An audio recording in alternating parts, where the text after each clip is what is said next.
কোনো কিছু খুব তাড়াতাড়ি বিচার করো না। এক বাবা আর তার ছোট্ট মেয়ে এক পার্কে খেলা করছিল, আর তারা খেলতে খেলতে হঠাৎ করে বাচ্চা মেয়েটা দেখতে পেল একটা আপেল বিক্রেতা আপেল বিক্রি করতে করতে যাচ্ছে। তখন দেখে বাচ্চাটা বলল, খুব জেদাজেদি করতে শুরু করলো, বায়না করতে শুরু করলো, আমার আপেল চাই, আমার আপেল চাই। তখন ওর বাবা দেখলো সে তো বেশি পয়সা আনেনি, কিন্তু মেয়েটাকে দুটো আপেল কিনে দেওয়ার মতো পয়সা এনেছে।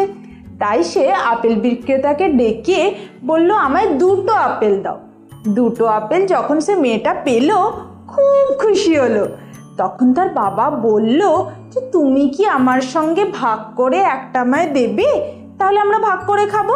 এটা শুনেই তার মেয়ে একটা আপেলে কামড় বসিয়ে দিল, আর তার বাবা কিছু বলবে তার আগেই আর একটা আপেলে সে আর একটা কামড় বসিয়ে দিল। তার বাবা অবাক হয়ে ভাবলো, আমার কি ভুল হলো তাকে বড় করায় যে সে এরকম করছে। তখন ভাবলো, এ কি খুব স্বার্থপর হয়ে গেল।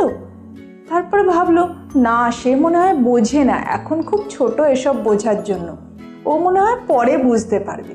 সেই বাচ্চা মেয়েটা তখন একটা আপেল তার বাবাকে দিয়ে বলল, বাবা এই আপেলটা খাও, এই আপেলটা বেশি মিষ্টি আর বেশি রসালো।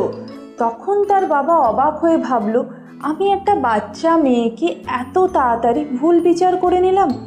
তার বাবা এটা দেখে দুঃখ পেল আর খুশিও হলো যে তার মেয়ে এই জন্য দুটো আপেলেই কামড় বসিয়েছিল। তার বাবা খুব খুশি হলো। নীতি কথা, কোনো কিছু দেখেই খুব তাড়াতাড়ি বিচার করো না, একটু সময় নাও, বোঝো, তারপরে বিচার করো।